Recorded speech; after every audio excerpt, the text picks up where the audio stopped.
Good afternoon, Rohan.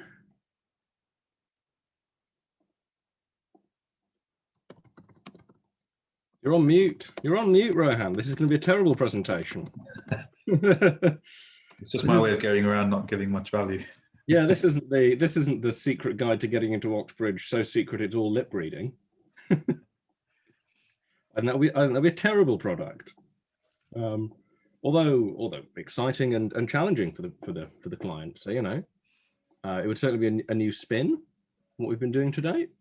Yeah. But no lip reading today. That'd be maybe people don't know that's what you need to reapply to Oxbridge.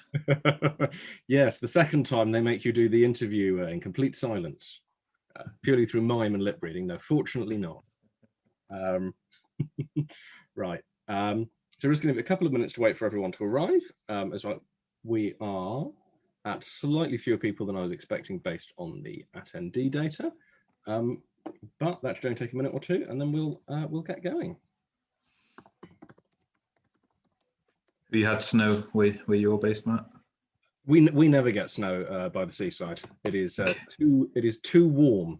Too temperate. It is too temperate. I learned this from I don't know, geography when I was 11. Apparently the sea either makes it warm or cold. And so it never snows here. It's disappointing. Well, also to add to your GCSE level geography knowledge, what I learned when I was at school was that if you're the further away you are from the sea, the more extreme is the temperature.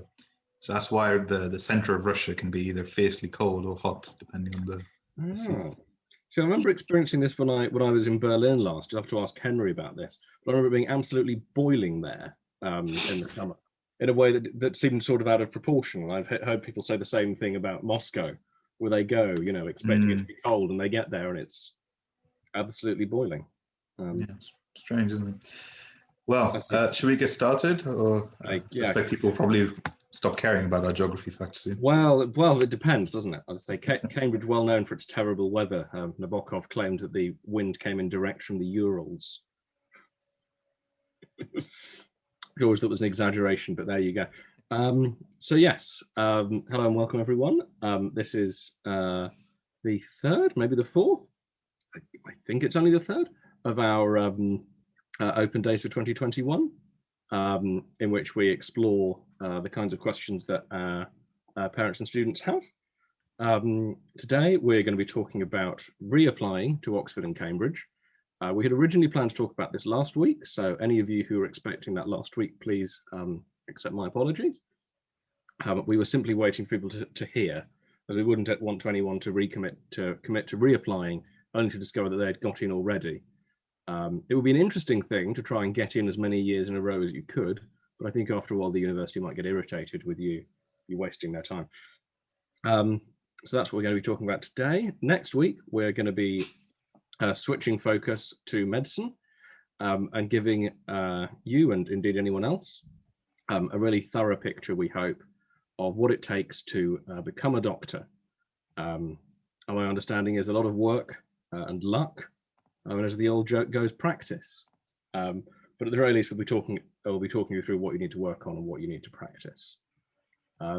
Today, it's me, as usual. My name is Matt. I look after our research here at UniAdmissions, which consists of making sure that everything I'm going to recommend for you today is backed up by real evidence, sources I can actually cite, and things that we've worked on with our students that actually pay off. And I'm also joined here today by Rohan, my boss, who has generously given up his Saturday afternoon for us. Anything for you, Matt. Hi, everyone. My name is Rohan. I am the founder of UniAdmissions. So I started this company 7 years ago while studying medicine at Cambridge. And every year we help several hundreds of students get into Oxford and Cambridge. And as you may have already heard about us through various textbooks, a couple of which Matt's been helping us out with as well, and have the pleasure of authoring. What I do is mainly look after our commercial arms and also speak to our students and parents and make sure that they're keen, committed, and give them solid advice as to whether they should or shouldn't apply to Oxford and Cambridge, because it is, and I think we're going to talk about this, Matt, but it's not a decision people should take lightly, especially if they're considering about doing it twice. Absolutely. I'll come on to talk about my personal experiences later on, but it's definitely not something that you want to. It's not something you want to consume your life for 2 years when you've already spent one on it, unless you've got a really good reason. Speaking of spending years of your life on something, the last year of our lives we spent working on a range of things with UniAdmissions. We were proud this year to work with over 400 students.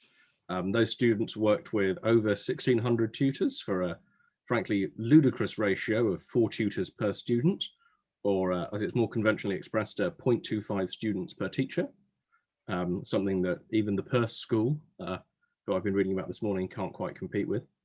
And we were able to get over that magical Gladwellian 10,000 hours of study, which means that between them, our students are an expert on getting into Oxford and Cambridge.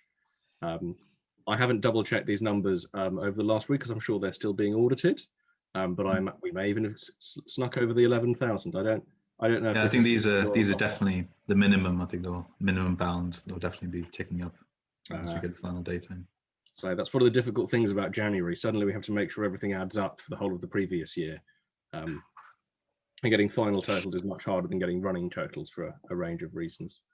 We're also really proud of the number of students we've had who have worked with us through our foundation this year. We ended up working with 93, I believe. That's the definitive number. And our target for next year is to have a 1-to-1 ratio there for it. So for every student who comes and works with us on a paid basis, we'll also be extending our services to someone through the foundation at a reduced rate all the way down to, I don't know if it's exactly free or whether we make them pay a token 50p or something. It's free. There you go. 2022 doesn't seem far away now, does it? No, it seemed a long way away, and now I realise it's not. It's really snuck up, hasn't it, in a terrifying fashion. I don't know how the rest of you feel about this. I always think of this in terms of World Cups. So I think, oh, the World Cup is next year. No, that's not how Rohan does it. Fair enough. No, I think it is, because it's also, I just tend to think in the terms of the Cricket World Cup, and there's 2 of those, and then the Olympics. So that tends to break up my life, I suppose. There you have it. We're also particularly proud of the books that Rohan mentioned earlier. These go through the process of being revised and updated every year, which is always very exciting. When we get to sort of May and June, we finally get hold of the new materials for a lot of these exams, and throughout the rest of the year as well, as we bring in all of the new information and ideas and approaches we've built up during the business end of the previous year, and bringing these into our books. Obviously, if you come and join us with the program, you get an unbelievable quantity of books, if anything too many. And if you decide not to join us, then all of these books are available on Amazon by searching against the relevant keywords. Or if there are any particular ones you're after, I'm sure I can drop some links into the chat later on. Yeah, so we actually had a couple of students last year who were, one of them was applying for economics, but actually very keen on maths, wanted some copies of our maths textbooks, and a similar thing happened with a few other students. So we actually just give anyone on our program, we just give them access to the entire library. It's kind of at their discretion then. So yeah, there's pretty much limitless content for people to consume if that's what they really want. Yeah, and I've heard you're trying to get Toby to make some more. So yeah, we never stop writing them. So there you go. Even if you find yourself butting up against the limits, we are writing them. I mean, don't think quite at the pace to overtake the readers, but we're certainly trying. Give us a few years. Yeah. So moving on to kind of the meat of today's subject, I want to talk first, before we talk about reapplying, about how we think about applying in general, as reapplying is, after all, a subset of applying. So Rohan, it's the pie chart, your favorite part. Thanks, Matt. Now, normally the way I approach this is I kind of break this application structure and kind of talk about the components of how much each of your components impact on your application. Chances are, if you're listening to this presentation, you've unfortunately not received a place, and we're going to discuss the ways to counteract that and how to proceed from there onwards. But just to set the scene, based on our research and kind of work with basically almost 1,000 applicants over the last few years, what we know is that essentially each part of your application contributes a certain amount to your overall application score. So, and these are the three major components in our experience tend to be the admissions test, the interview, and your GCSE grades. If you didn't take GCSEs, you may have taken IGCSEs and so on. Now, lots of the times students often say, well, what about the personal statement? What about my school reference? What about my extracurriculars? And you'll see that there's a yellow section called everything else. And that makes up about 10%. The other 90% is split evenly amongst the other three components. Now, this is of course a generalization. There's 50 odd courses at Oxbridge and 60 colleges. So the exact variant and the algorithm used by each one will be slightly different. For example, if you're applying for Gonville and Keyes in medicine, my alma mater, they value the BMAT about 50% of your application score. If you're applying for biochemistry at Oxford, there is no admissions test. So obviously, please take this with a pinch of salt. But if you're applying for a standard course, which has an admissions test, and for most colleges, this is generally the rough distribution. So if you didn't get in, it's unlikely it was because of your personal statement. It's unlikely it was because of your school reference. It's unlikely it was because of you didn't have grade 8 piano, for example. It's much more likely the fault was with one of these three components, and that's really what we're going to be focusing on for the rest of the afternoon. Thanks, Rohan. As Rohan said just there, it's very unlikely to be your personal statement that's the problem. While we do recommend revising your personal statement, there is in fact nothing in the Ucas guidelines that says you can't use the same one again. And so if you didn't think, if you were worried you spent too long on the personal statement the first time round, this really is the time to not worry about it. So the first question to ask is why do people reapply, and should you reapply? Now, obviously a lot of students decide that they're going to reapply on the day they don't get their offer, maybe 5, 10, 15 minutes after that fateful letter comes through the door, or I don't know if they're emails now, or whether it comes through on the Ucas form. In my case, I was sat waiting by the front door for the letter to pop through the post box. 13 years ago now. And I knew the moment I saw it that I hadn't got in, because if you don't get in, you get a small letter, and if you do get in, you get a big letter because there's a brochure, which is a dead giveaway. Now, the first thing to bear in mind is that reapplication is a big commitment in terms of time for no guaranteed reward. You're thinking about starting this process maybe 51 weeks after not getting in the first time, so we're talking about committing another year. That means you need to really think about why it is you want to reapply and what you're going to do differently the second time round to change the outcome. As I believe as Einstein said, the definition of madness is doing the same thing twice and expecting a different result. So the first thing you can do, and hopefully you've already done this, is to write down all the questions you were asked at the interview. Hopefully you did this right after the interview when they were freshest in your mind, but it's possible if you've been worrying a lot about this, that they're very much lodged in there, bouncing around when you're trying to go to sleep. One reason to write them down is that takes them out of your mind. You don't have to worry about them when you're going to sleep, but also so that you can go and do an analysis with one of our tutors later on to really understand what you did and what perhaps you could have done better. You want to make sure that you request feedback from the university. Again, you may well have already done this.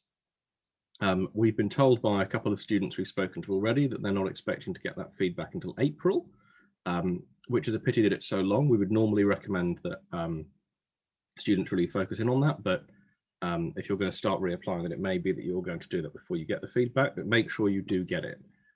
That's going to tell you what you need to improve, probably not in huge detail, but it's always helpful to have that confirmation. You can download a PDF copy of your Ucas application. Again, this isn't so that you can pore over your personal statement.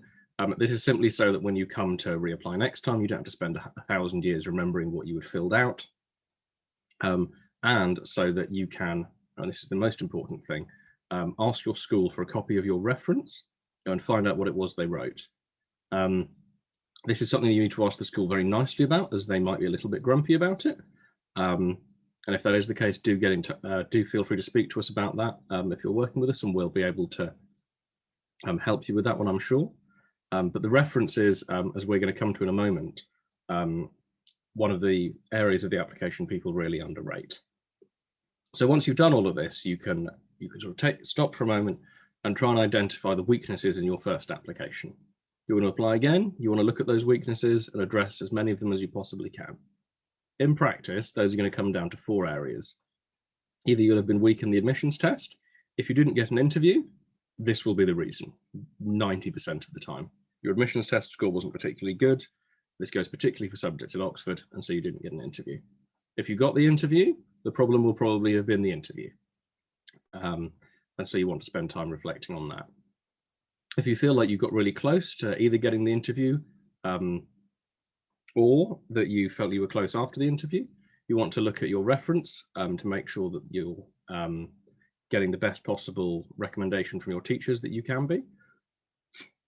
And then maybe after all of that, you can have a look at that personal statement. At the very least, you're going to want to update it because you'll have done, 6-9 months worth of new stuff. But as we said earlier, it's very unlikely that you're going to have been turned down for an interview on the basis of your personal statement alone.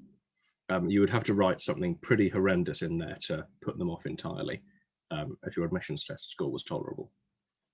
And this is all about really understanding why it is you want to reapply and making sure that you're doing the kind of inner work to understand your motivation in real depth and detail, so that when you do come to reapply, you're able to convey it in the interview and in the reference and in the personal statement to an even higher standard than the first time. Now, we talked a little bit about the role of evidence in what we do. So this is taken from a feedback email for, I believe, economics and management at Oxford last year. And this is the little box they were able to send us explaining how they weight the different elements of the application. And as you can see, the thing that they care least about is the personal statement, and the thing they care most about is the admissions test. So this is one of the sources we use for the pie chart you saw earlier. But you'll also notice that the Ucas reference, that is the reference that your teachers provide, is right there in the middle. Given that you're going to have your GCSEs and your A-levels locked in if you're reapplying, and your personal statement doesn't matter all that much, the 2 things you can still really shift are the admissions test and the reference. So those are the things we're going to be thinking about as we go on through this presentation. The next thing to think about is sort of bigger picture. So you've decided you want to reapply and you've kind of figured out how you're going to do it. There are certain slightly more tactical questions to think about as well. Are you going to apply for the same subject again, or are you going to do something slightly different? Maybe you applied for biochemistry at Oxford. Why not apply for chemistry this time? You can do quite a lot of the same modules once you get there. That kind of thing is really worth investigating, as it can be to your advantage when you're trying to tell a story about your decision to take a gap year or reapply, to say, actually, I have changed my focus in this subtle way that shows how I've grown as a thinker and student. Are you going to stick with Oxford, or are you going to switch over to Cambridge? Generally speaking, unless you've got your heart absolutely set on one or the other, it's not a bad idea to consider switching between the 2. This means that because the universities don't share information between them about this sort of thing, you will appear as a first-time applicant to the other university, and so they won't have the information that you reapplied popping up on your statement. Although, as we're going to talk about in a moment, being a reapplicant is most of the time not a problem. And the other thing to think about is your college. Unless you really have your heart set on Balliol or Brasenose or Trinity, it's not a brilliant idea to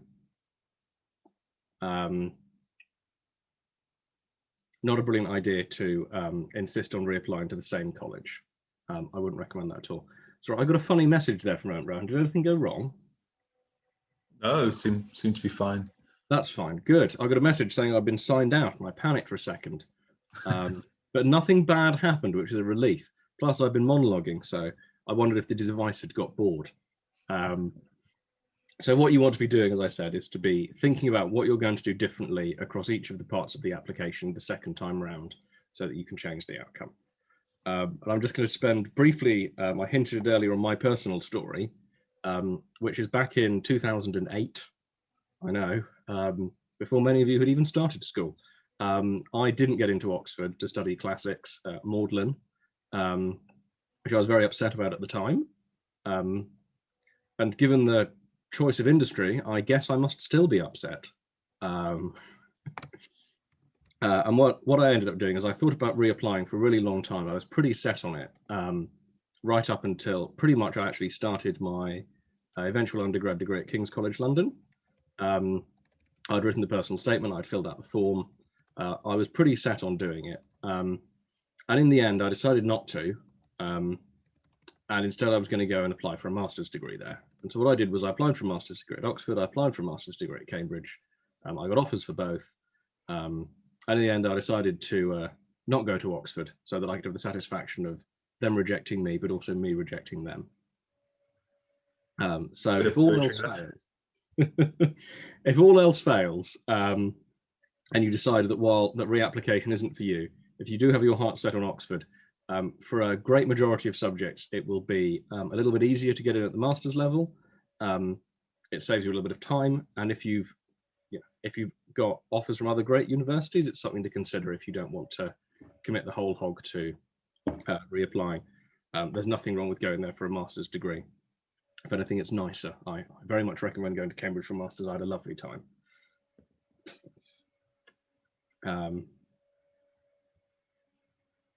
Fab.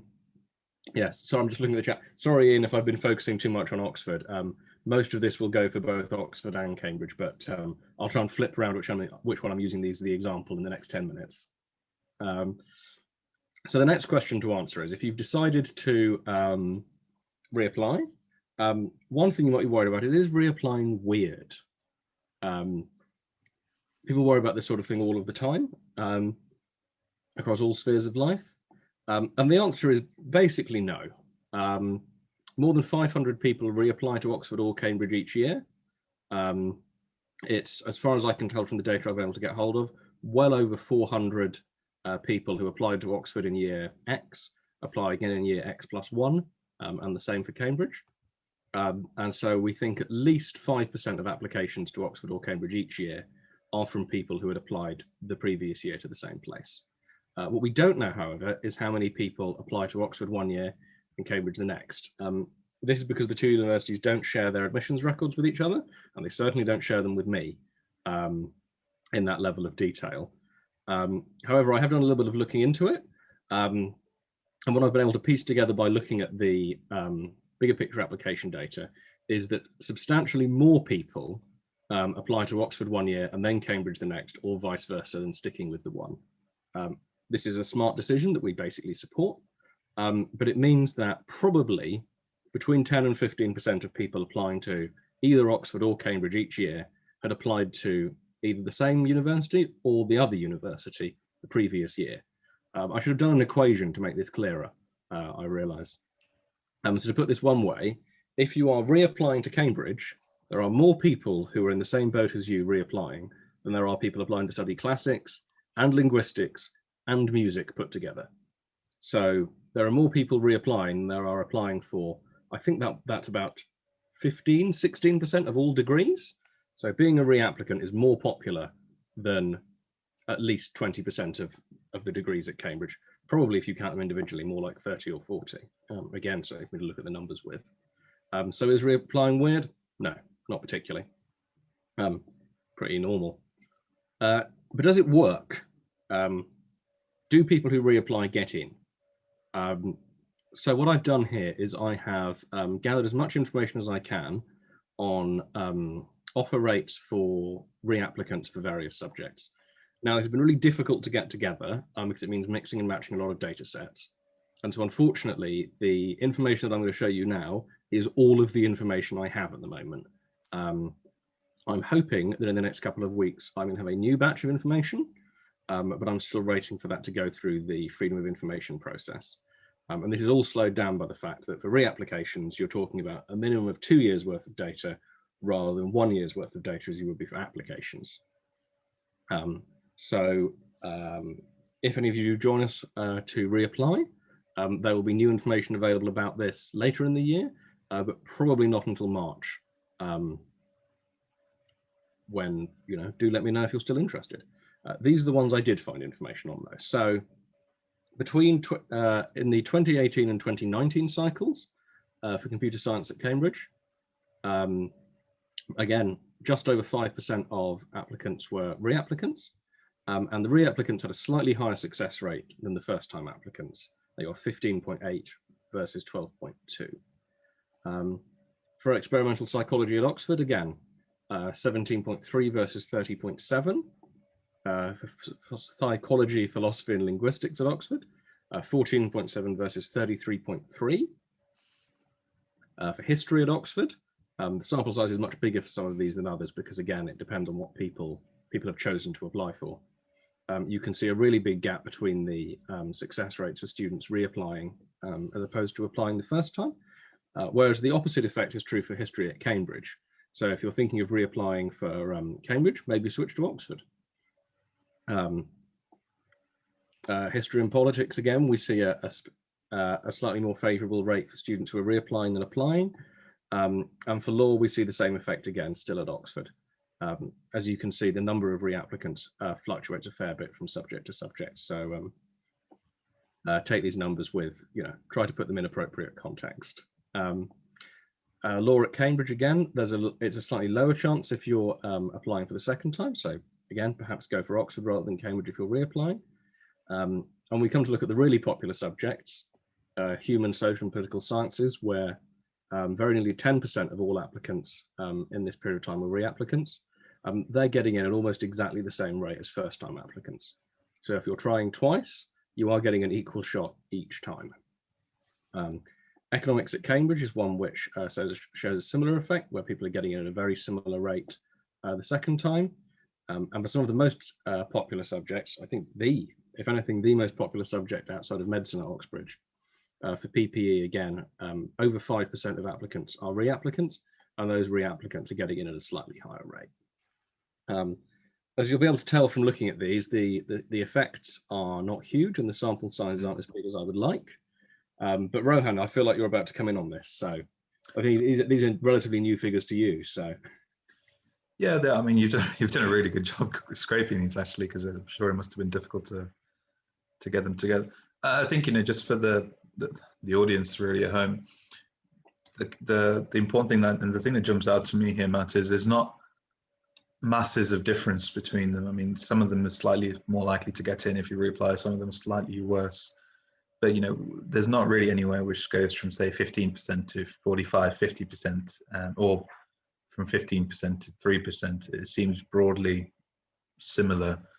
And, from my experience, certainly at that level, it tends to be more the applicant and the individual person rather than kind of the system. So a lot of the time that, we get asked questions like, am I more likely to get in if I reapply? Well, it's really down to you more than the kind of process. Hopefully that kind of helps people with their decision making. So if you've got the right test results and the right interview results the second time, there's no reason you'd be disadvantaged for putting in a reapplication. Exactly. In fact, Katharina in the chat has put this beautifully. She says, do colleges know whether you are a reapplicant?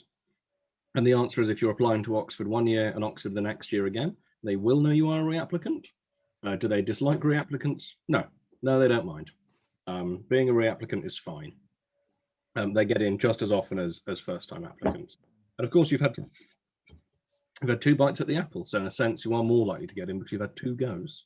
Yeah, and the other thing we've not really talked about is the A-levels. Now, obviously, A-levels are a strange beast right now, but traditionally, colleges actually almost preferred reapplicants that had 3A stars or 3As because they knew that person was going to guaranteed to get in because you already have the grades, as opposed to someone who'd have to be sitting them, and there was a little bit of risk to the university as well. Yeah, that's true. There's no conditional offer if you've met all the conditions. It's just an offer. Yeah. So bearing all that in mind, how should you go about reapplying successfully? So as we talked about earlier, the first thing to do is to make sure that you get that feedback and that you use that to guide your approach to reapplying. You don't want to do the same thing again for the same result. You want to learn from the things that didn't work out as well the first time and use them to guide your approach the second time around for a different result. If you're going to be taking very nearly a year to think about this reapplication, this is a really good time to reflect on, really deepen your motivation to study the subject. You want to really demonstrate to an even higher standard why it is you want to do this. a good way of doing this is looking at the first year syllabus for the subject you want to study, going through those reading lists, finding those online lectures, studying some of the free online courses, really putting yourself in a position where the level of interest and expertise and passion you're showing is way beyond the A level. A levels, make sure that you absolutely smash those A levels. If you're reapplying with AAB, that's probably not going to work. You need to be reapplying with A star, A star, A star, A star, A star, A. You want to be meeting the standard offer for the course, and ideally you want to be exceeding it so that you can be getting, a big tick on that part of your application. You want to focus on building the long-term skills you need for the admissions test and the interview. You've suddenly, particularly for the interview, got a long time to prepare and really get the hang of those soft skills that perhaps were found wanting in the first interview. These are not things that you can pick up in 20 minutes of preparation.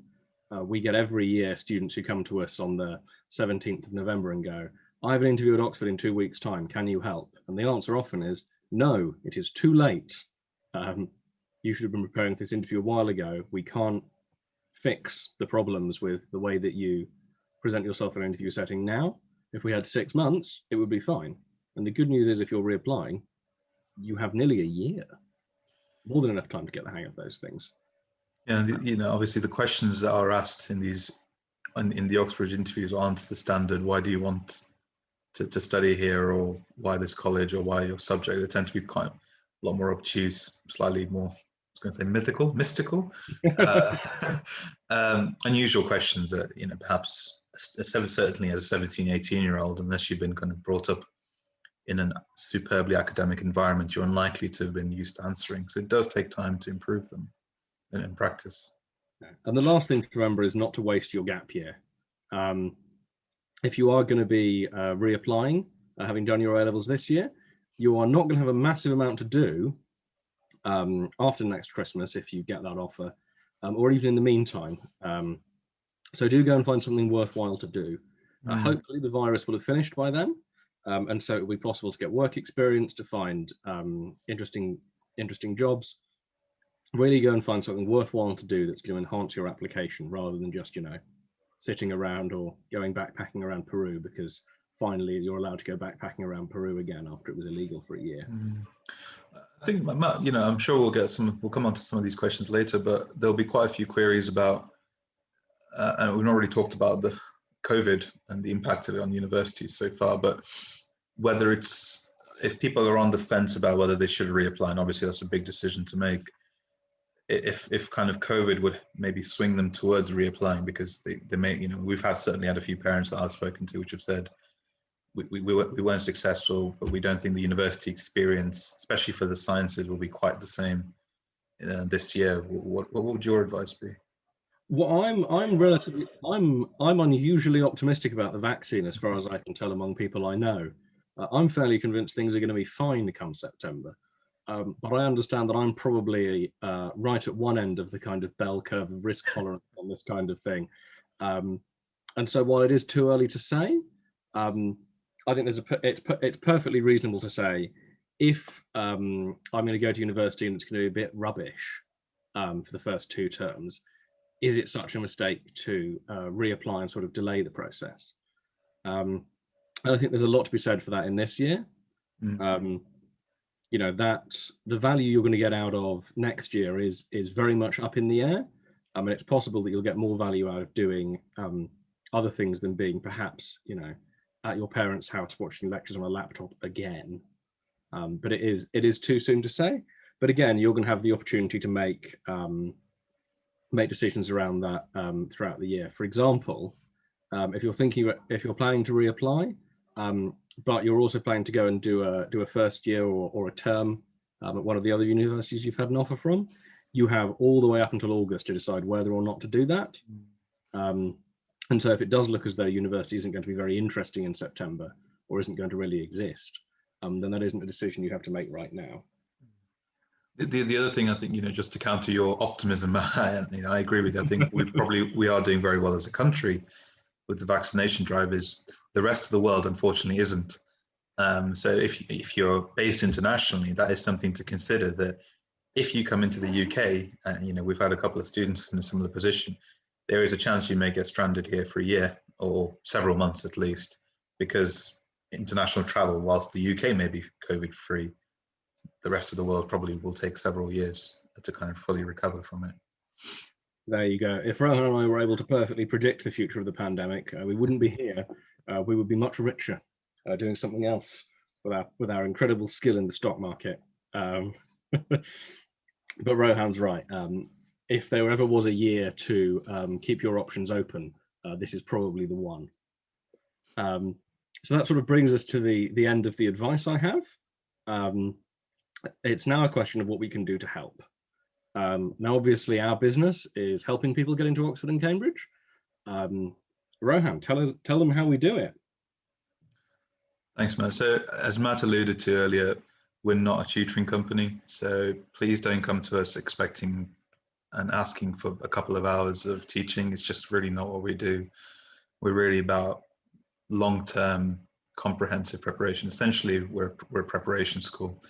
So if you think of it, what we tend to do is to treat the whole Oxbridge application process as effectively another A-level, which the student sits alongside everything else. So normally we ask for about 4 or 5 hours of commitment per week. Of course, it depends on the student and the subject you're applying to. There's lots of kind of nuances. But what we do is we essentially work with students over, depending on the student, anywhere from a 6 to 24 month period.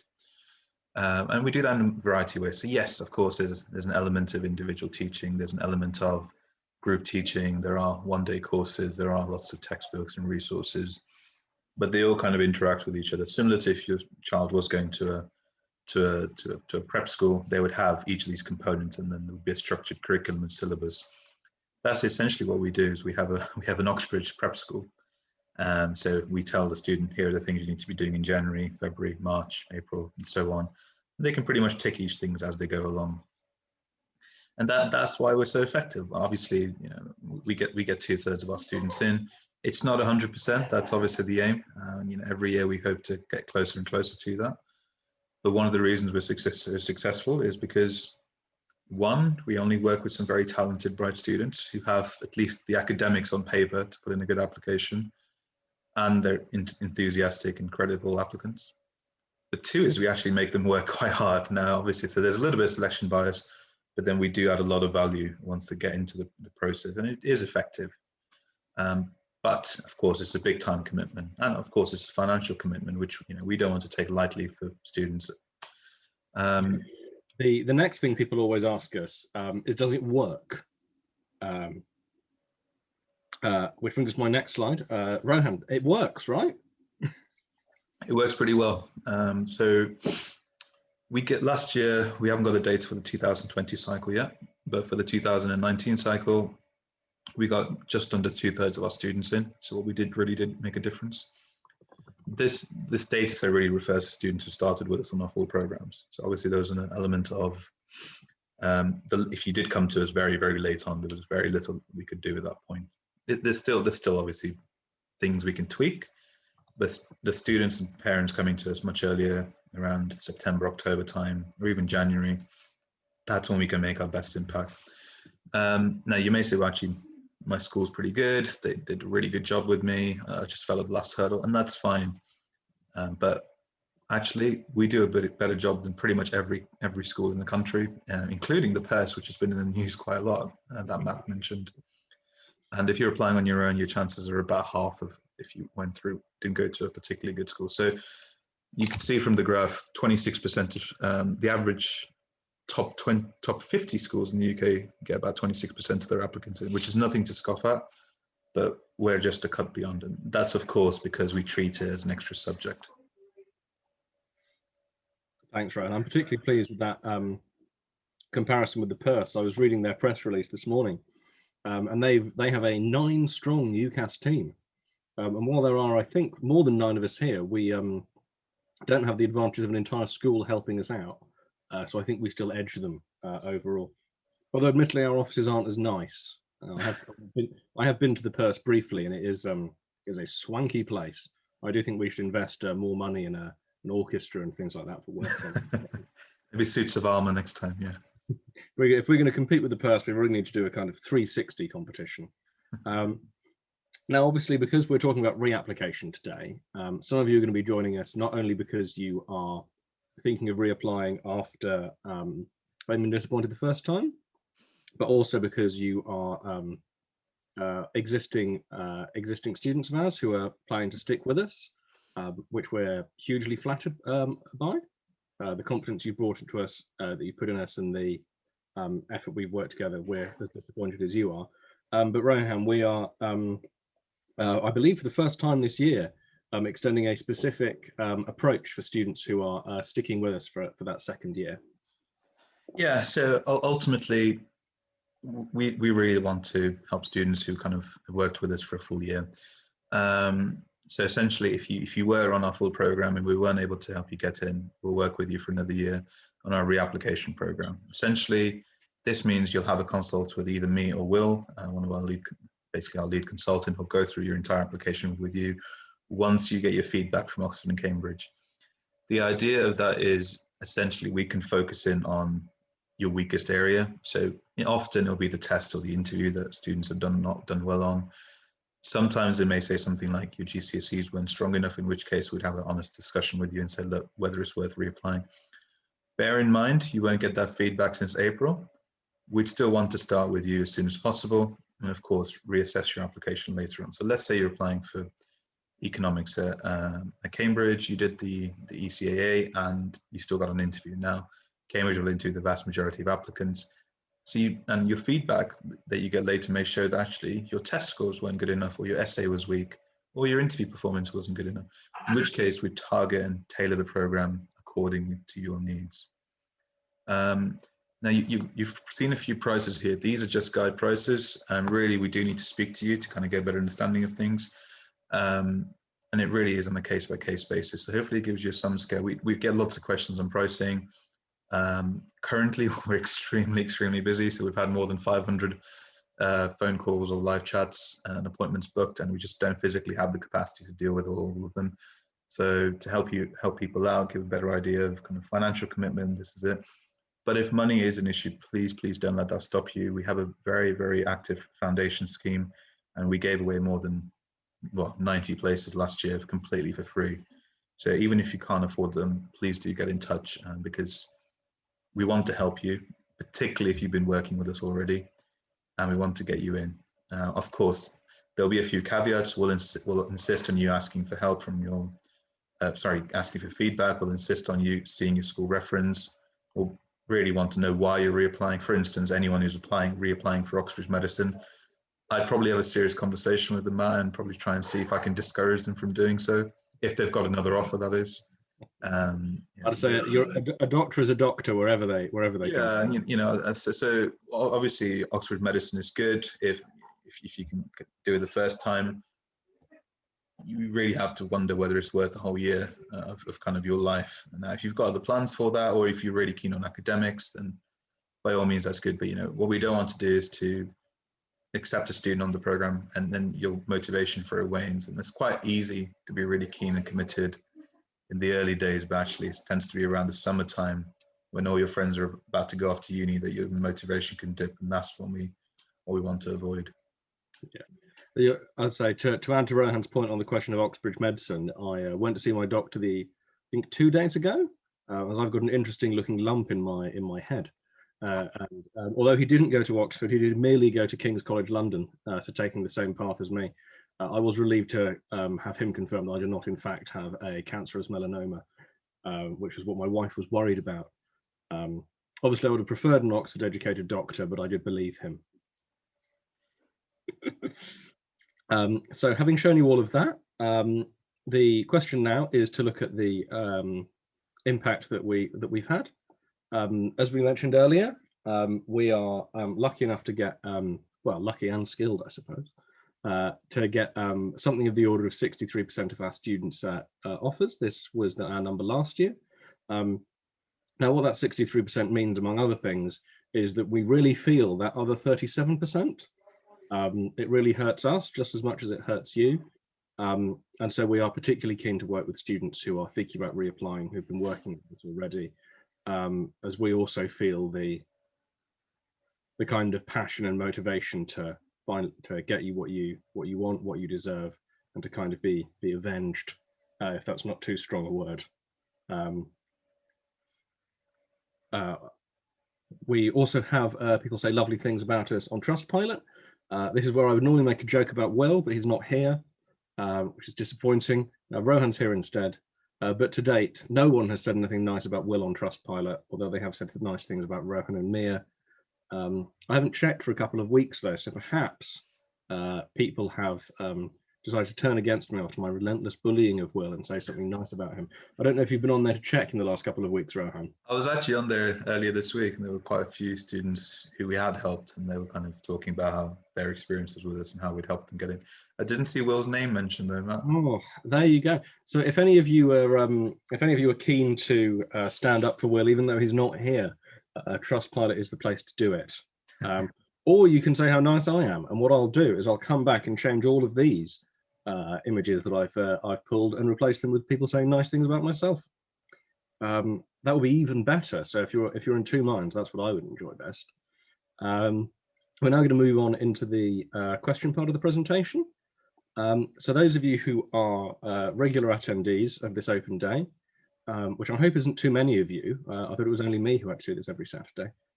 You will be familiar with the little animation that shows you how to book a consultation. I'm going to let that play through for a moment. However, because as Rohan mentioned, we are rather busy at the moment, busier than we normally are at this time of year, which is it's a bit odd, isn't it?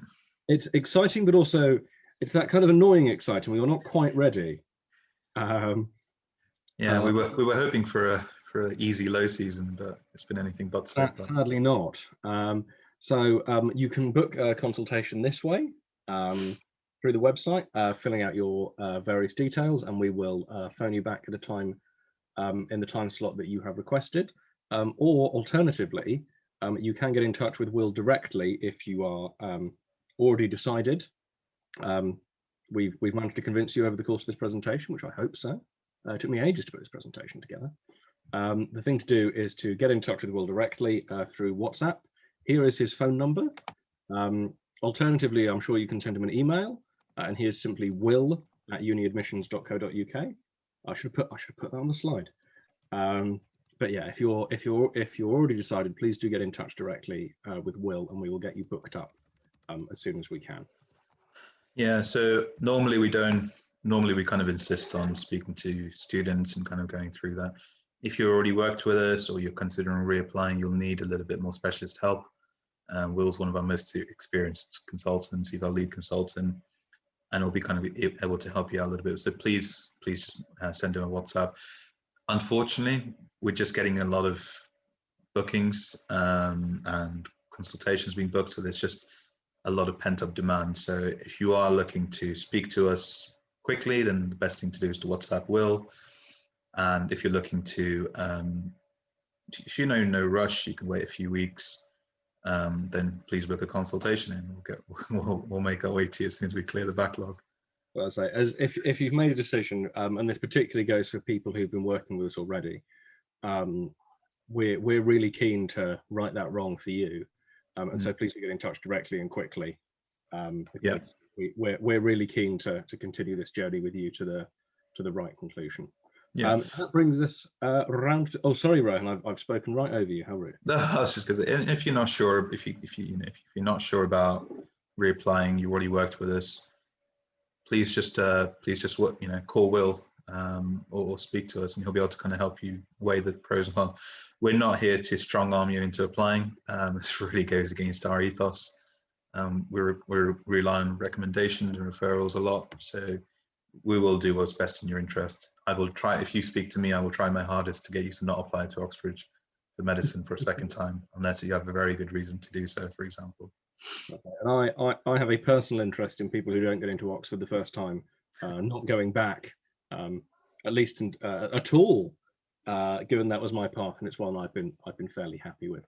Yeah, not to say we'll pass on our own individual biases against our universities to you. So. No, Rohan and I are well read in the literature. We understand we have no choice but to pass on our biases a little bit, so we at least try to be self-aware about it. That brings us on to the questions. Our first question is, should you avoid reapplying to a college you were interviewed by during your first application, even if it isn't the one you initially applied to? What a clever, nuanced question. I believe It is a very clever, nuanced question. Yeah, I believe this is an Oxford question, Rohan. I believe. Yeah. It is an Oxford question. I'll leave this one with you. Yeah. So I think there's so many colleges, especially at Oxford, that I think the way the pooling system works.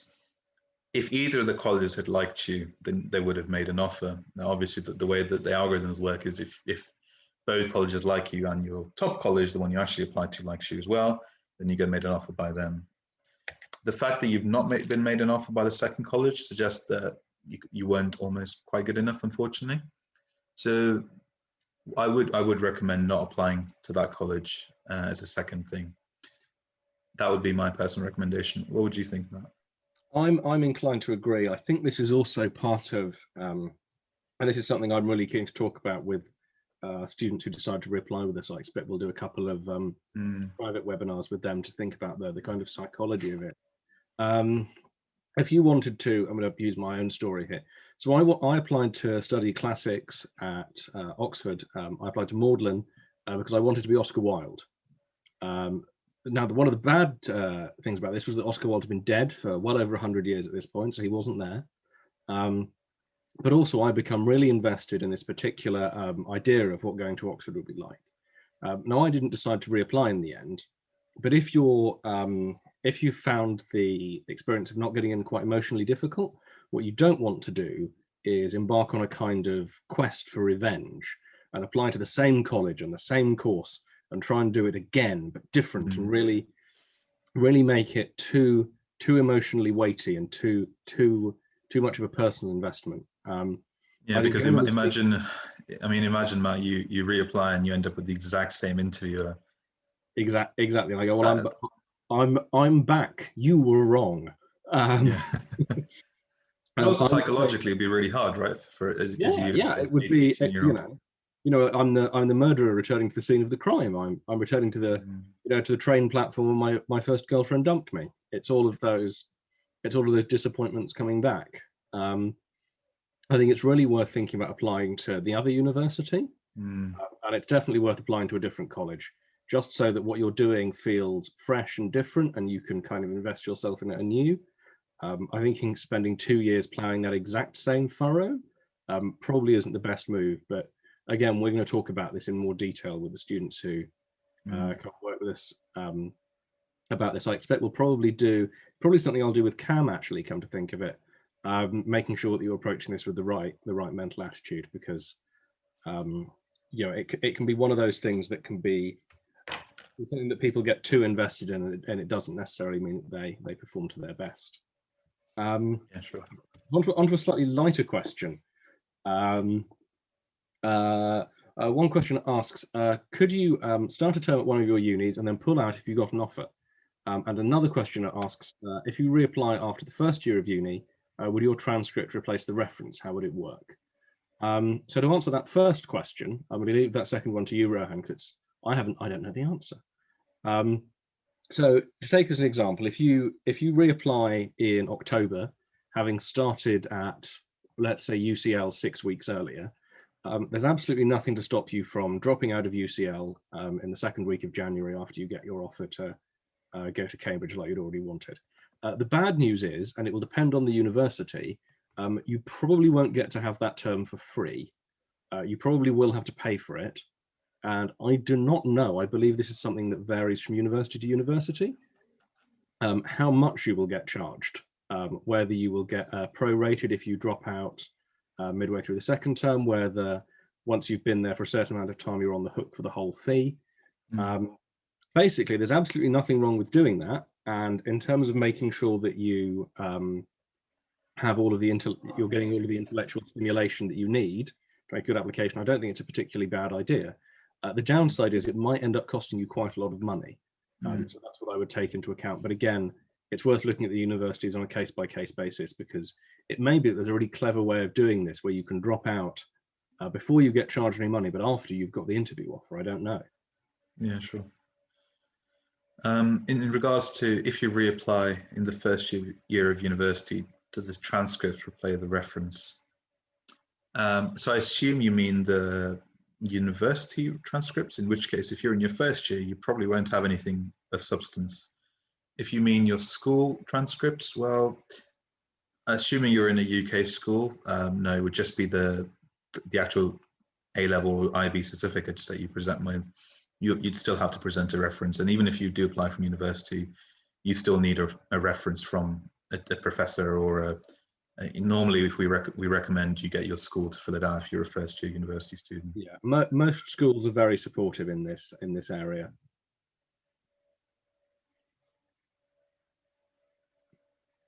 Yeah, well, that's what we'd recommend.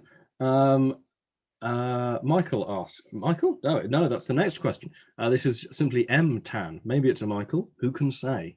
Might be a Marcus, who knows? They ask, do I have to write another personal statement for reapplication? You will have to write a personal statement. However, you don't have to change your personal statement enormously. As long as Ucas knows you're the same person each time, you are allowed to have the same personal statement. Obviously, we don't recommend putting the same personal statement in, as that would imply that you had done absolutely nothing in the intervening year. But broadly speaking, if you want to take your existing personal statement, add some things, take some other things out, change it around, but keep the kind of the theme, the ideas, the kind of focus the same, that's absolutely fine. But if you've written a good personal statement the first time round, there's really no need to reinvent the wheel on that one. But you will definitely need one.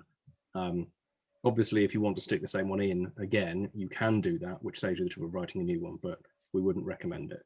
But yeah, whatever you do, you've got to do a personal statement.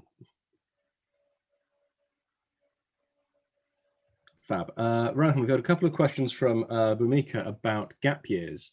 I believe she's thinking about applying for law.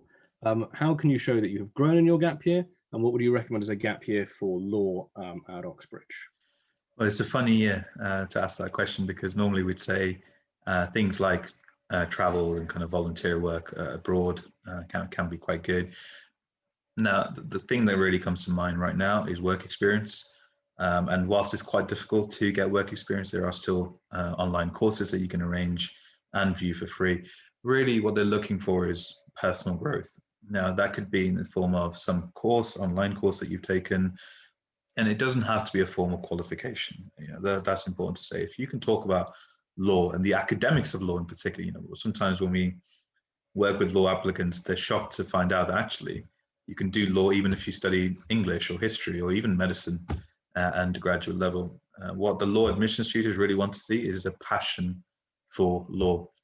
And the lots of ways to demonstrate that. Work experience is a really simple one. And yes, you may not be able to go into courts right now, but you can definitely watch online viewings of courts. They're all available. The UniAdmissions website's got lots of details and links as to where you can find some of these things. But extra reading is really, really important. But really, it's whatever you can do to demonstrate a commitment, whether that's attending online lectures. Harvard and MIT, for instance, put on lots and lots, Harvard and Yale put on lots and lots of free lectures every year, which anyone can access. So just watching them and really researching a topic can demonstrate deep interest in the subject. So really, it's whatever you want to make of it. Please don't do it just because to show off, though. You have to enjoy reading law textbooks if you're thinking about considering a law degree. I'm not suggesting you don't enjoy it, but please don't do it just as a tick box exercise. Yeah, this comes up. We were talking a couple of weeks ago about whether or not you could get away with applying for certain subjects without doing maths at A level. And one of the things we were saying was you might get away with not doing maths at A level, but once you get to the university, you're going to have to do the maths anyway. And this very much goes for reading law textbooks and other areas of preparation, which is to say, if you want to become a lawyer, but you don't want to read any law textbooks, the bad news is you're going to have to, whether you do it this year or next year. And so if you don't want to, probably you need to be thinking about whether you want to apply for law or not, rather than whether you can get away without doing it. Mm-hmm. Now I'm going to switch over to the chat because we've got quite a few questions coming in through there. Mm-hmm.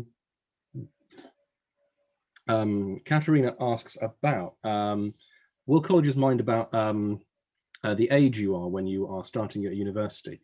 So for the most part, no. There's nothing wrong with being 19 or 20 when you arrive. A few places don't like it if you're 17, but generally speaking, being 19 or not 20 is fine. However, being 21 does open up a whole bunch of new possibilities, Rohan, right? Yeah, it does. That's when I think that's when the mature colleges or grad colleges start really That's what I was coming going into the fore. Yeah. Yeah. So if you're 21 or over, there's a whole extra set of colleges you can apply for at Oxford and Cambridge. Wolfson, Harris, Manchester. I'm trying to think of what their ones at Cambridge are. And these are exclusive to students who are 21 or older when they start. Now, one of the advantages of these is if you are 21 or older when you start, there aren't any 18-year-olds there with you. And it may be that you have grown tired of the company of 18-year-olds. It'll also mean that the other people who are there are coming to university perhaps a little later in their life after spending time in work, or in the armed forces, or all kinds of other places doing other things. And those are often more interesting, well-rounded people than the people who have just come directly from school. And so if you are 21 when you come to apply, I would really recommend looking at some of the mature colleges, as you will feel more comfortable being the youngest young person rather than being the oldest young person for the most part. Yeah, and if you are going to be more than 21 at the time of application, then please do book a consultation with us, because there are a few extra nuances that me or Will need to run through with you in a bit more detail. Yeah. On a similar note, Mary Buffler asks, are people applying 3 times in a row? I don't have exact data on whether these are the same people. It would be a little bit difficult to figure to filter out, but I believe a small number of people do apply 3 times in a row. But I would say if it hasn't worked out for you 2 times, I don't think we would generally suggest that applying a third is a particularly good idea. No. No, I think 2 is fine, but 3. Hopefully, you've also got an offer from Imperial or UCL or Durham or somewhere else perfectly good. We would say that you should go there and come back for the master's degree rather than go for it a 3rd time. That would be Ian McAnally asks, my son was pooled at Cambridge but didn't get an offer. It seems as though that there were fewer people who got offers out of the pool this year than usual. Is this because of last year's admissions issues? I believe we discussed this. Was it Wednesday, Rohan?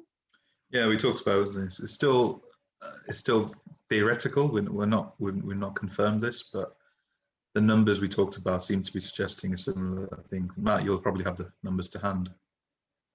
Yeah, so it's hard to be precise about these things, because until the universities release the data in its full glory, I don't want to be drawn into making claims based on press releases. But there was the press release that went out from Oxford last week said that they had made over 3,500 offers this year. Now, if by 3,500 offers they mean between 3,500 and 3,599, that is a slightly smaller number by about 8% than it was last year that they made. The reason for this is probably that they're anticipating centre assessed GCSEs and A-levels this year, which means that in the usual course of things, they would expect a certain proportion of people who get offers to fail to meet the A-level conditions, whereas under the centre assessed scheme, they know from last year, it's relatively unusual for someone to get into Oxford and their school then decide not to let them go by giving them a B. So that'd be a cruel teacher who did that. Well, indeed, that is the thing. It is, of course, impossible to be certain. We wouldn't want to suggest that there was any impropriety involved in the centre assessed grade process at all. In fact, Oxford and Cambridge have been very supportive of it from the beginning.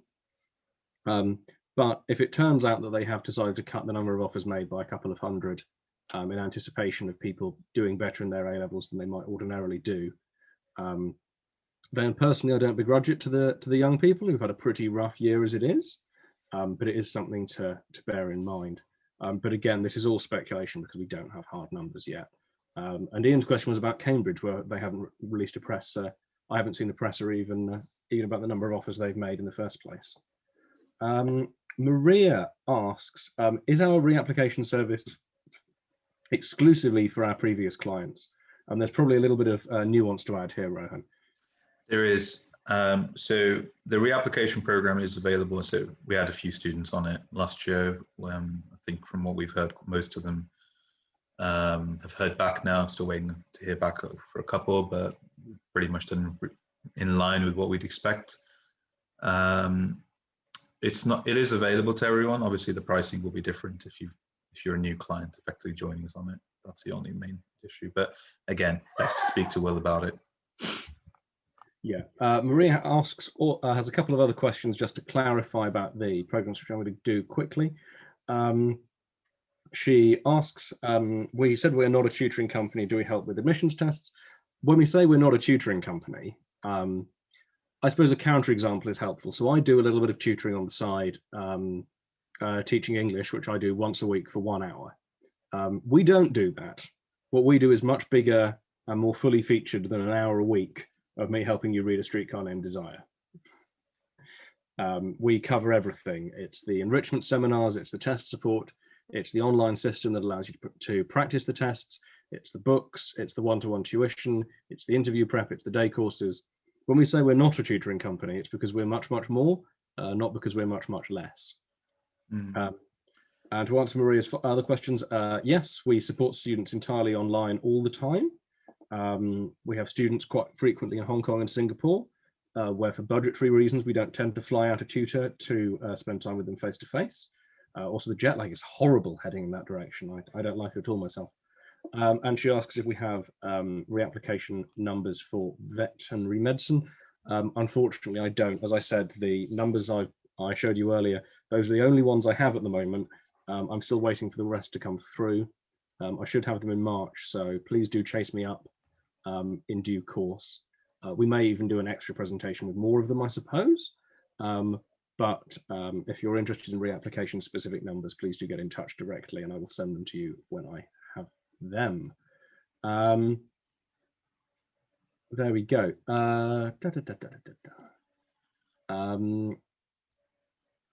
Tina asks, so this one for you, Rohan. Can you defer a uni offer in May and reapply to Oxford in September? Can you defer an offer in May and reapply in September?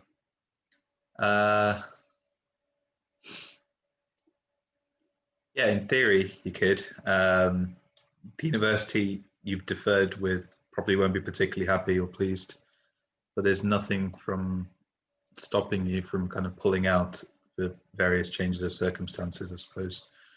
You are making a binding commitment, and it's best to check with the university as to, because you may be still liable for the first term fees. And I don't know the exact admissions requirements for every single university in the UK, so please do check with them in advance. But in theory, there's nothing stopping you from putting in another application in the next year's cycle.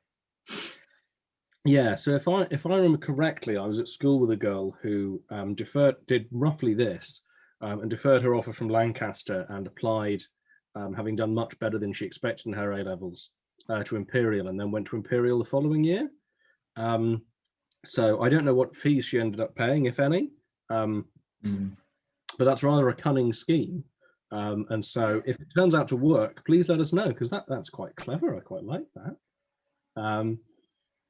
Bhumika asks, will competition be tougher next year because of the centre assessed GCSE grades? Rohan, what do you reckon? I think tough is probably the wrong word. I think the competition will be different, because I think what will happen is Oxford and Cambridge will rely on the admissions tests infinitely more, significantly more than they have in the past, because the percentage of A stars, the volume of A stars that people will be getting will be much higher than in previous years. So in order to differentiate against the best, their algorithms will naturally be tweaked to place more emphasis on the test and interview. So actually, Matt, we probably need to update the slides going forward for the next year's cycle, because that 30% will likely shift to a smaller number for the GCSEs, and the test and interviews will grow bigger. Of course, that's speculative, because we don't have any hard evidence, but I suspect that's probably what would happen.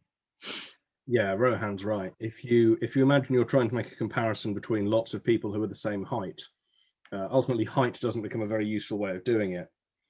And similarly, if everyone's got brilliant GCSEs, It's not so much that it devalues the GCSEs of people who haven't got such good GCSEs. It just devalues everyone's GCSEs because they don't allow you to differentiate as well as you might normally do. We've had a couple of very specific questions from Maria Brahman. Please let us know, Maria.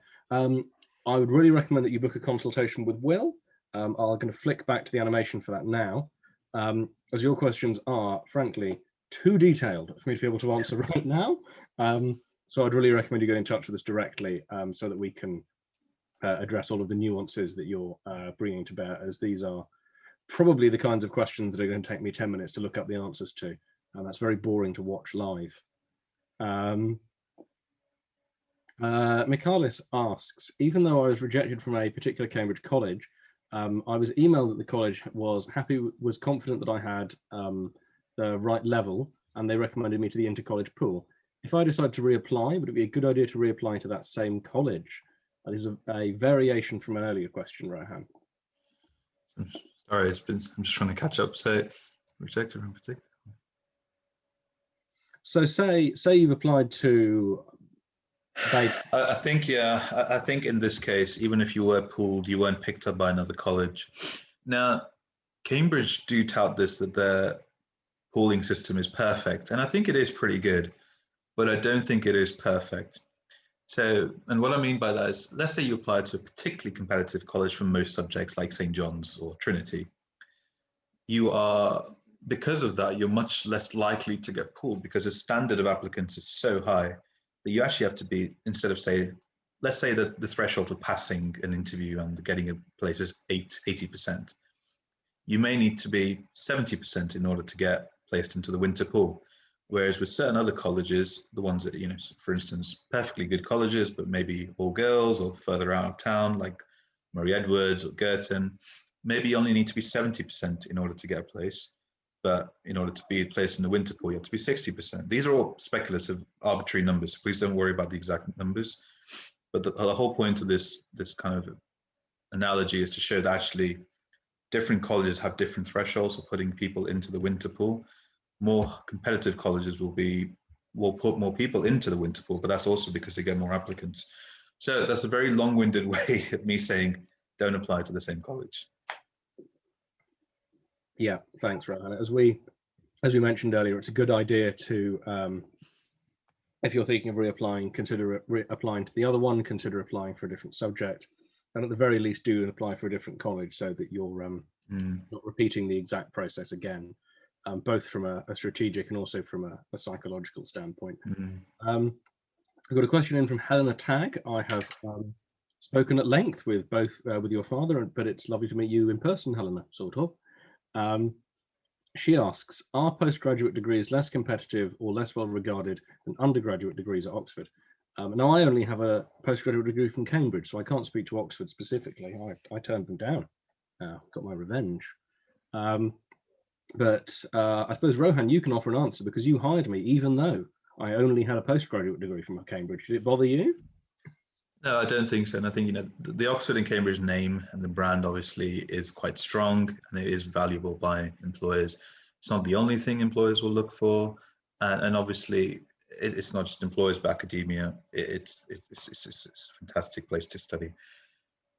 The only caveat to this is lots of students, you know, we've kind of made it out like getting in for a master's or a PhD at Oxford or Cambridge is as easy or easier than undergrad.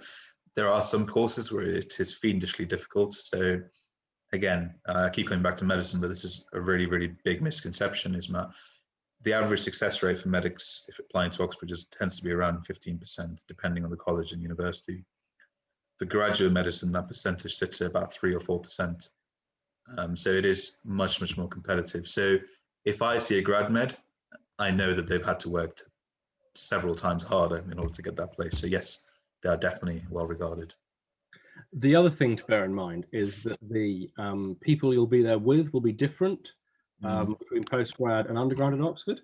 So when I went to do my postgrad at Cambridge, the thing that struck me was a lot of the people who had got into Cambridge for their undergrad had done perfectly well, and I'm going to say more were I think it was more true of the private school than the state school contingent.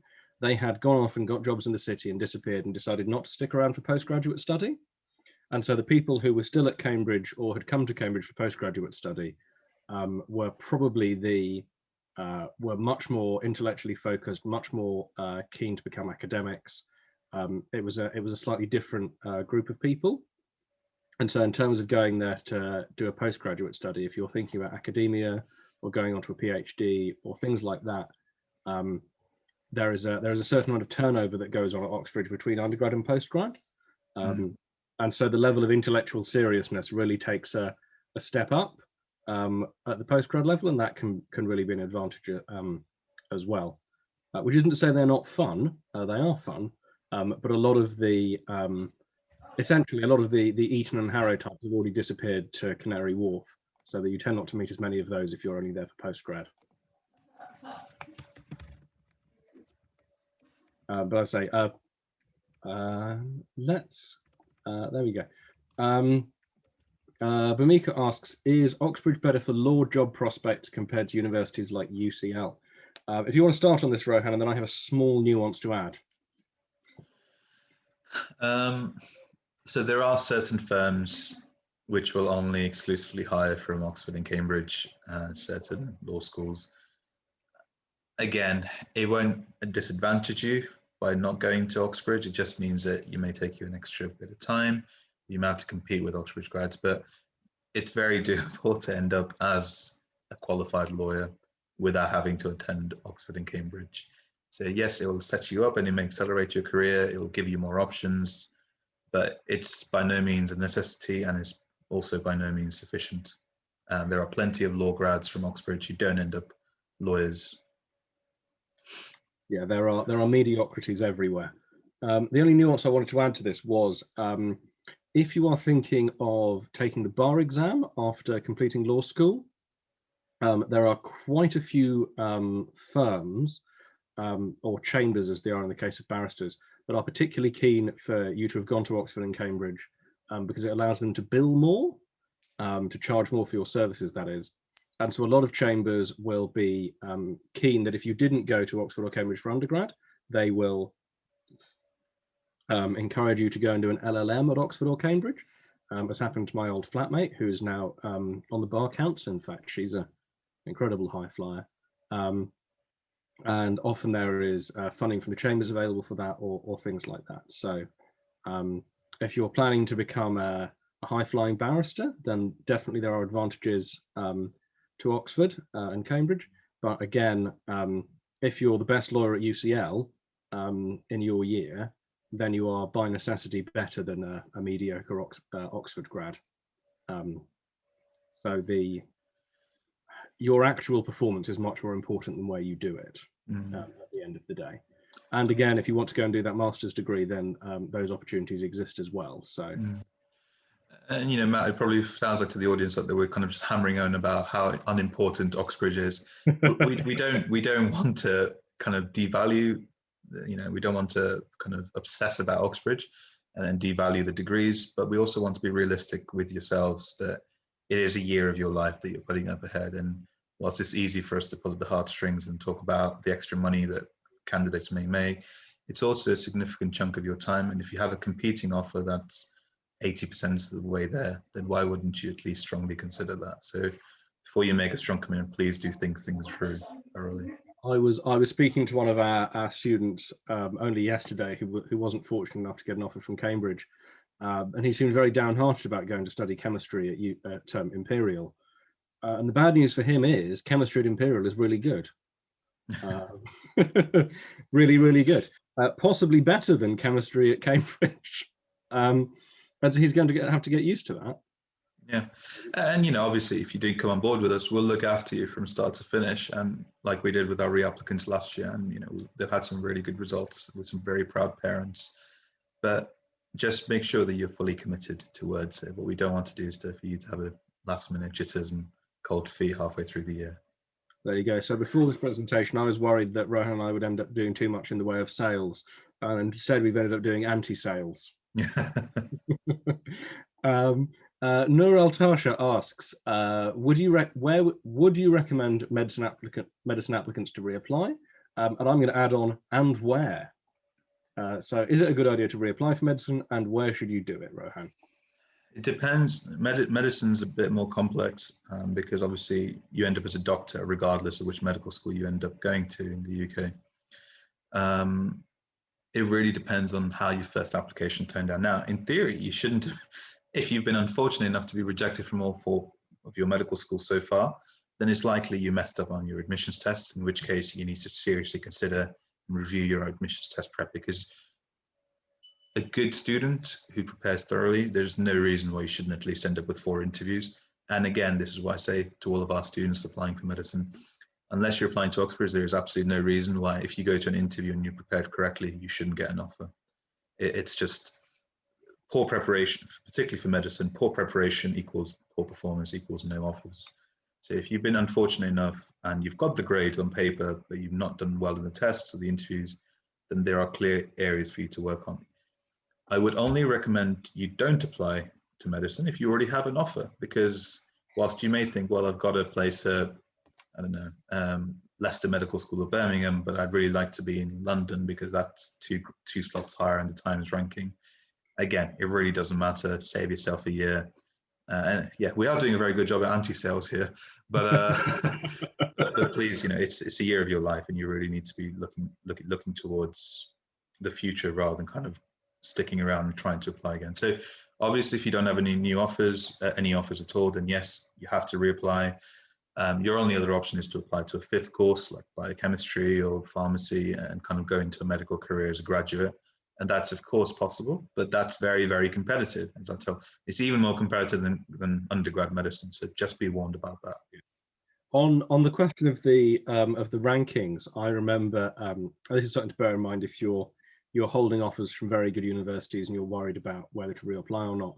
I remember I worked several years ago with a student who was based in the south of France, and he was weighing up whether he had 2 offers, whether he was going to go to Southampton or to Aberdeen, and he had concluded that he would go to Aberdeen because it was higher in the rankings, until I showed him what the weather was like, at which point he decided he wasn't going to go to Aberdeen because he was used to living in the south of France. And so it's important not to get hung up on the rankings. They jump around a fair bit. You shouldn't be going for a university over another university because it's 5 points higher in the Times or the Guardian rankings. You should be picking somewhere you want to live. And as in that example, if you're used to living in the south of France, probably you're not going to enjoy living in Aberdeen. And so if you have the choice, I would recommend picking where you want to live, not on the basis of some kind of weird spreadsheet that's going to change in 6 months anyway. Yeah. So we've got a few more questions. Hannah Churchill asks, do we know when the TSA results will be available? Do you remember? I think they came out at the same time as the paper last year, right? So TSA results should be out now because we've had some students telling us their TSA results. So if you've not had them back, then please contact your exam centre. Yeah, I don't know if we've had the aggregated results back yet. No, but the individual results have been declared. Yeah, they tend not to come through until closer to the end of the year because they want to include who got offers and who also met those offers in the data to make it more useful. But once we have that data, again, reach out. We'll be more than happy to share. In fact, I'm sure we'll end up doing a webinar on admissions test results once we have all the data, won't we? Yeah, of course. Yeah, so there you go. Keep an eye on the webinars. There will definitely be one on the subject of the TSA. That's going to be one hell of a presentation full of graphs for you. I suspect that the thing is most people in this presentation probably won't care by that point because it'll be several months down the line. There you go. We have a couple of questions from Chai Kang. They ask, what is the success rate for reapplicants that we work with? And would you be able to get individual NSAA results? So if you ask for feedback from Cambridge in this case, that should include your NSAA result. And if it doesn't, remind them. And you can also ask your exam centre and they should send you your result as well. But generally speaking, you're able to get hold of those without too much difficulty. But Rohan, what can you tell us about success rates? So if a student comes onto, normally students who come onto us having not worked with us, we see pretty good success rates with. So I think last year was only a handful that came on, but actually we did pretty well with them. So I think it's roughly 50-50 so far. Still waiting to hear back from a few of them. Those who stick around with us for 2 years, we need to make sure they've got the correct GCSE grades, which obviously they would. But make sure they've not had the. So just to clarify here, he's saying, Chai's asking if the ones that stick with us for 2 years. So we do have a few programs that start in year 10 onwards, which do take a few years. I'm going to be talking about people who work with us in year 12 and then don't get a place and then work with us again. We've not had too many of those, but the ones we've had, we're actually waiting on the results to be fed back to them. The ones we have worked with, we don't see a huge significant difference, as Matt alluded to earlier. If you had a decent chance of getting in the first time, we make sure that you have a decent chance of getting in the second time as well. Chai is asking about year 12. So students who come to us well in advance. So generally, if students come to us well in advance, they have a pretty good chance of getting in. So again, about 60 to 70%. They reapply with us again the following year. It tends to be around the same. Of course, that's a much smaller sample size. Fab. Abir asks, do those who did not apply in the first time, can they reapply? So I think, let me know if I've misunderstood your question. If you didn't apply to Oxford or Cambridge the first time round, can you apply again once you've started at another university? Again, you're absolutely free to do that if you want to. If you've already got your A-levels in hand, it's worth making sure that you've got A-levels that meet the standard offer for the subject you're applying for. But there's absolutely nothing to prevent you from doing that. And if you want to, you can. Obviously, we can provide support for that. But again, if you've already got offers from good universities, we do encourage you to take them up rather than spending a year sort of hanging about. If I've misunderstood the question, please let us know. We've got one question left on the board, but I can see there are 23 people still here. So please do pound us with questions as we can hang about for I think we're on schedule for another 10 minutes. Is that right, Rohan? Yeah. There we go. So please do send in any questions you have before we disappear, at least for another week. Marina asks, what share of our students are from independent schools?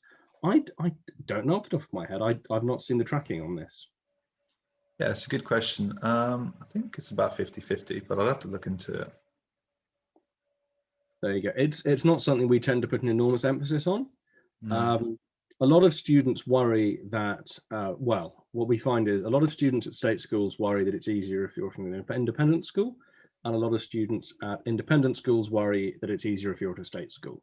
Our experience is that it doesn't matter, that if you're good enough, you're good enough, and that you will get in. There are very small variations around the margins with different schemes for access at different universities and different colleges.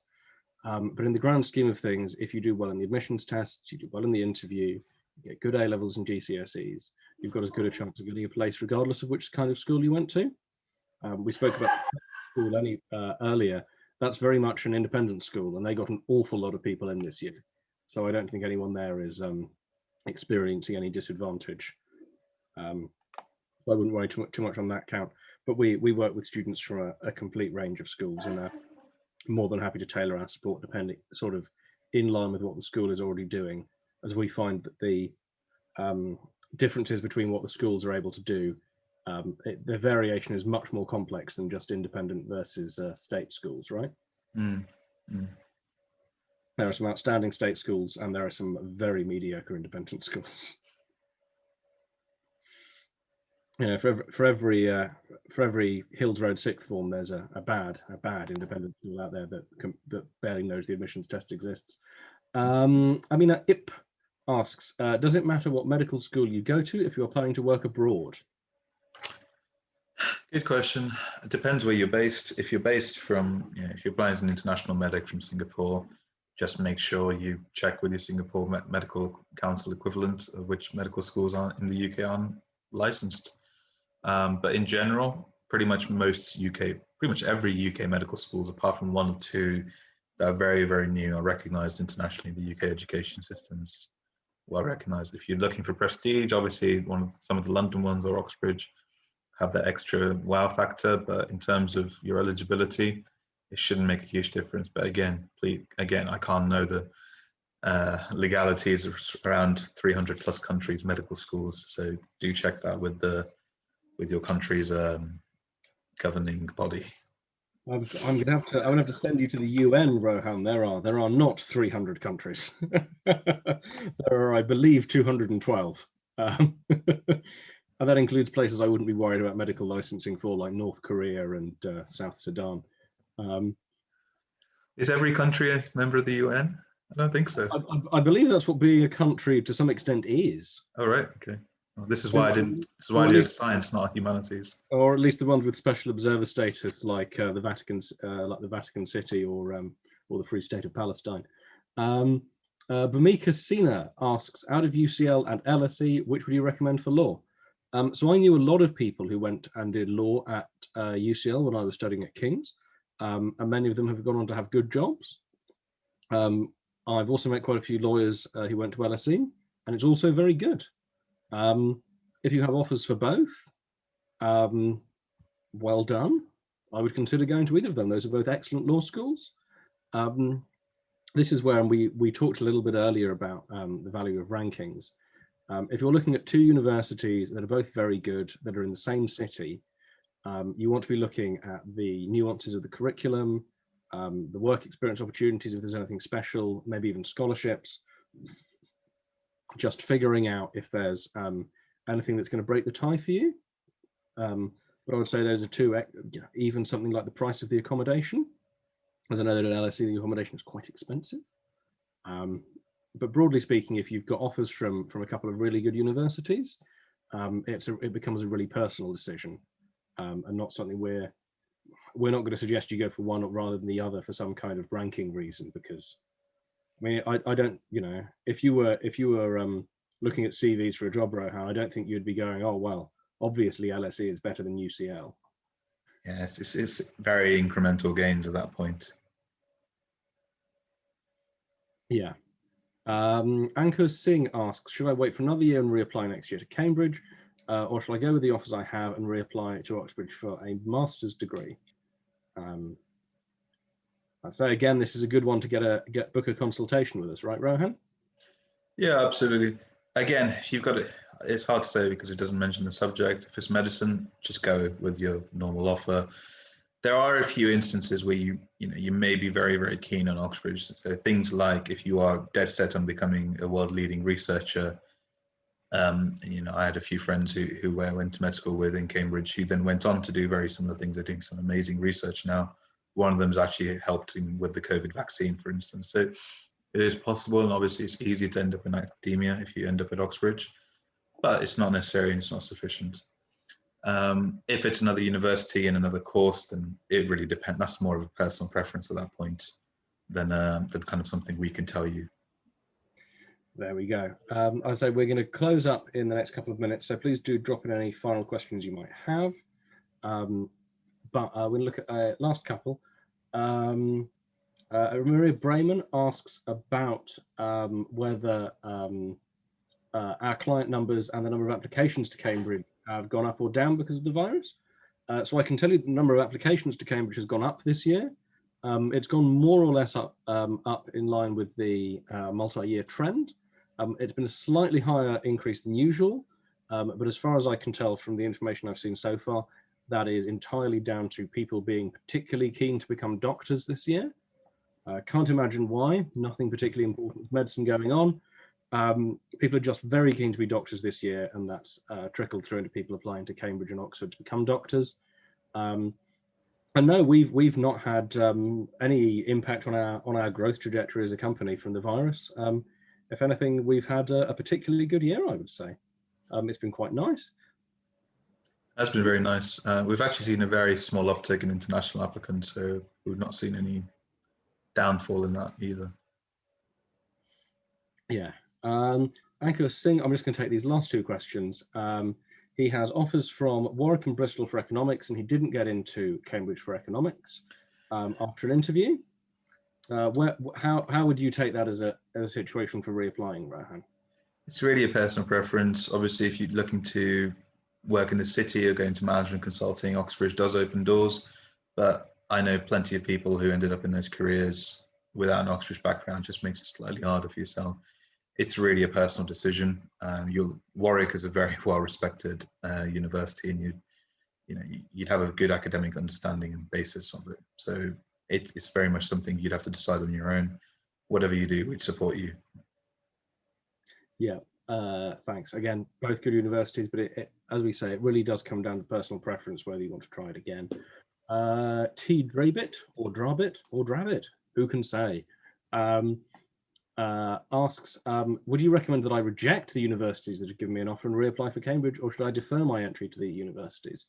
I mean, we would never suggest that anyone reject their offers, particularly in January. You should at the very least wait until later in the year to make a decision. But it would depend on the universities you've got offers from. Hopefully, if you applied to them, it was because you wanted to go there. We certainly hope. Now, if you have your heart set on reapplying for Cambridge, I think in general we would recommend obviously starting early on that to get the preparation in, to be fully prepared. But we certainly wouldn't recommend rejecting those universities at this early stage, right, Rohan? I think you have until June or July to make a decision in Ucas, right? Yeah, absolutely. I mean, there is a school of thought that says, if you want to take lay siege to an island and capture the castle in an island, you burn all your ships. And if your heart and mind is completely set on Cambridge, then that may be the way you wish to do. But again, it's a very all-in gambit. So really consider your pros and cons. But we would generally avoid recommending that you reject your universities without another offer in place, because you could, if things go badly, you could end up wasting a year. Thanks. And finally, Ankur asks about information about scholarships for international students. The best thing to do here is to visit the university's own websites, as they will have information in far greater detail than we are able to provide ourselves. This is for the simple reason that the universities are in charge of the scholarships. They have yet to put Rohan in charge of the scholarships. I have asked them, they have said no. They have decided to retain control of the scholarships. So if you're interested in scholarships, do look at the university websites, look at the Ministry of Education for the country that you're coming from. Those tend to be the best places to look, but scholarships are a fiendishly complicated business, and unfortunately, they are not one in which we specialize.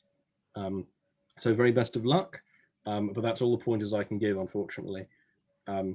One good thing about scholarships being complicated is it means often you won't be competing with many people because they're hard to find.